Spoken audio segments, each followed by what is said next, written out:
Hi there movie fans, and welcome to another edition of Movies. Today we're reading Miranda Rights to Reptile, a 2023 police procedural on Netflix by first-time director Grant Singer, and starring Benicio del Toro making a welcome return to the screen after his turn as the elite killer in the Sicario franchise, as well as sharing screenwriting duties alongside Singer and Benjamin Brewer.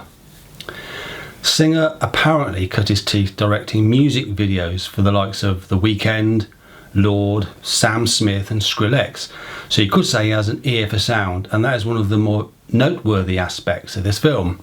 Relying more on atmosphere than plotline to see the movie through, there is an almost constant stream of audio atmospherics of the kind used in the drama series Chernobyl that plays throughout.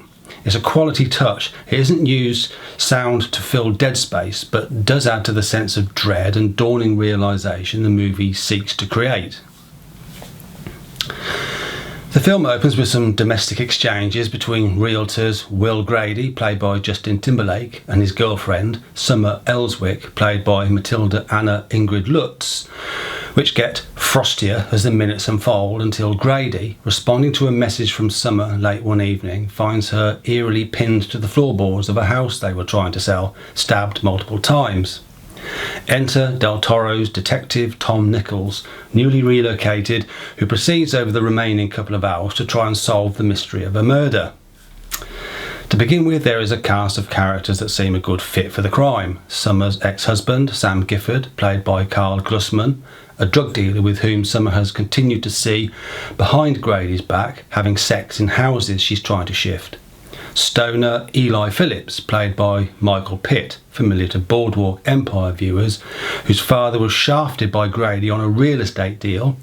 And despite full police cooperation, neither does suspicion ever leave Grady himself, played inscrutably here by Timberlake, yet with a slight creepiness too, helped by his fawning deference to his mother, Camille, played coolly by Frances Fisher, from whom he learnt the property trade. And yet, not all is as it first seems.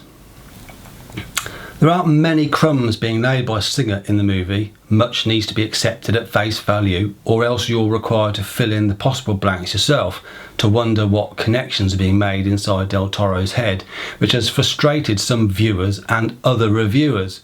But if you're prepared to let the rising suspense unfold in its own time and at its own pace, you'll be rewarded with a deeply satisfying thriller.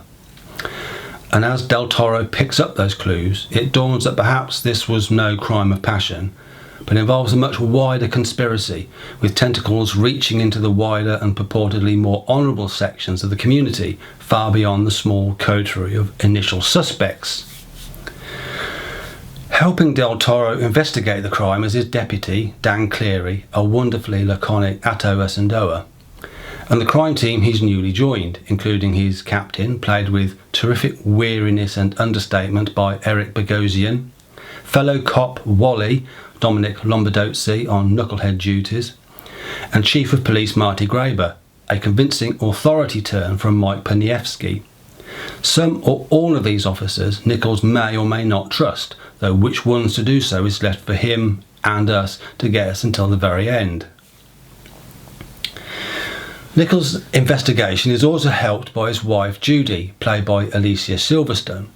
And while Del Toro is front and centre here, Silverstone delivers a fantastic performance, helped majorly by the script, which gives her studied input into helping her husband with some of the clues, as well as providing emotional support generally.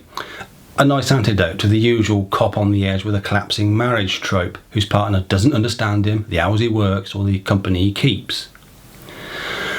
But this is Del Toro's film. He owns the screen time and lives his character, fleshing Nichols out with interests wider than police work, particularly his keenness to remodel his kitchen, inspired by other properties involved in his inquiries.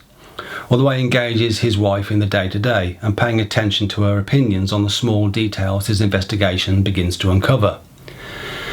His behaviour is also informed by his having to maintain silence over the corruption he witnessed but was clearly disgusted by whilst a detective in the Philadelphia police force.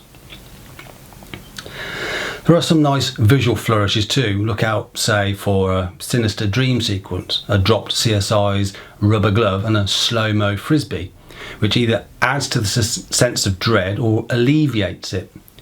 This is a film that leans heavily into atmosphere instead of linear detail, but is no worse for it, and recalls Chinatown in a way. It doesn't carry that movie's gravitas, but it does mimic Jack Nicholson's stumbling across clues that point to ever more shocking conclusions. Where Chinatown was concerned with water, read property here. So, ignore the online criticism, sit down with your takeaway and your favourite beveragino and tuck into Reptile. Not the worst way to spend 2.25 hours keeping the grey matter ticking over, because, trust me, you'll either want to re-watch it or else pore over the reviews of online detectives that have chosen to join the pieces for you. Thank you for watching. We hope you can subscribe to our channel or comment on our reviews. We love to hear from you and always respond. Otherwise, look forward to more movie reviews soon.